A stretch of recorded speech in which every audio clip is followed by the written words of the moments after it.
And welcome to another update video on Ethereum. Here on the Ethereum chart, we're currently looking at the 15-minute chart. There is no need to look at the larger time frame. I covered this one yesterday in much depth. You can see that we are currently dealing here with the sideways consolidation pattern, the same one that we've been dealing with over the last few weeks, actually.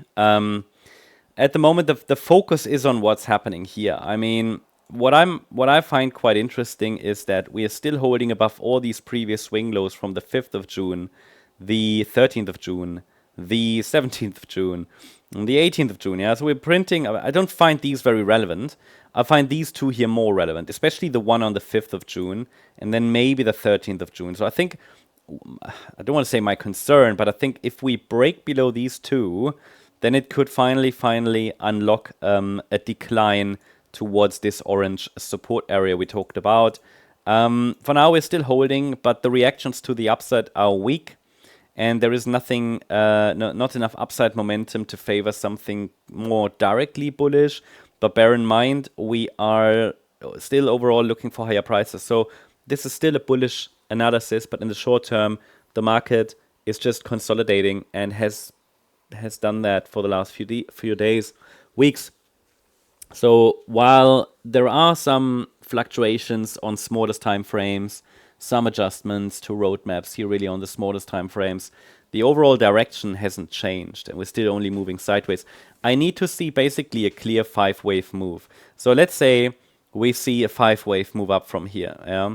Then this would be our first signal the market might want to go higher. But the problem is it would have to be from a significant swing low. So with this is all corrective. Like all these rallies were corrective. 3-wave move up, 3-wave move up, 3-wave move up. With that, without a clear 5-wave move, I don't have a clear, directly bullish structure or setup. This is simply sideways consolidation. That is really the problem.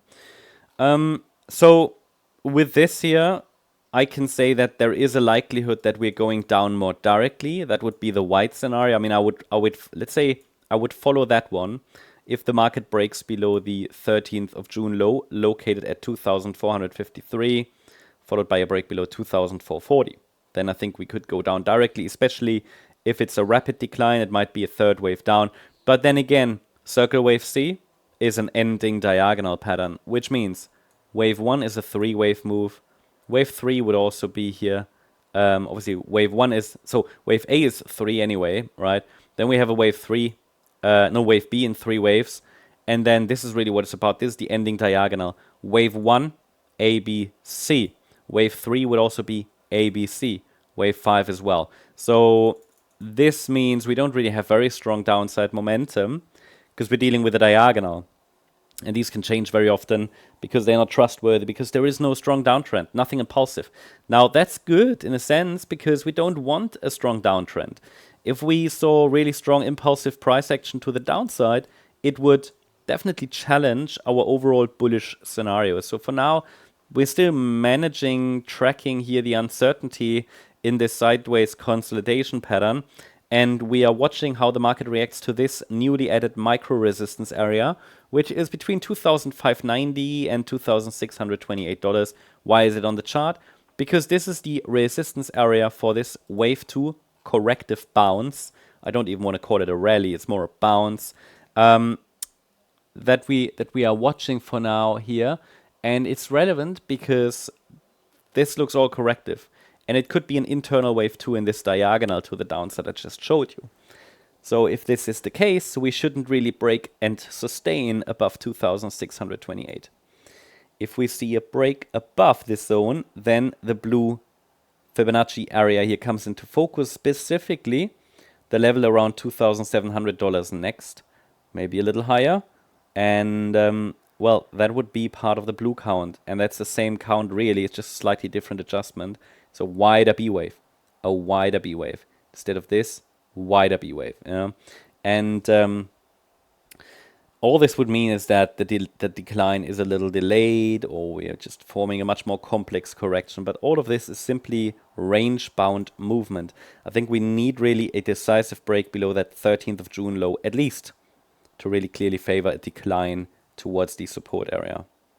So yeah, not much more to say, and I always feel bad when the analysis hasn't really changed or when there isn't really much progress, but it is what the market is like right now, right? I can't change that.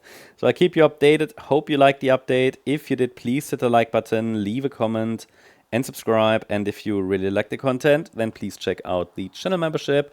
Also, make sure you follow us on X for additional content, additional updates, bonus updates, much more. You can find the link in the description. Thanks so much. Bye-bye.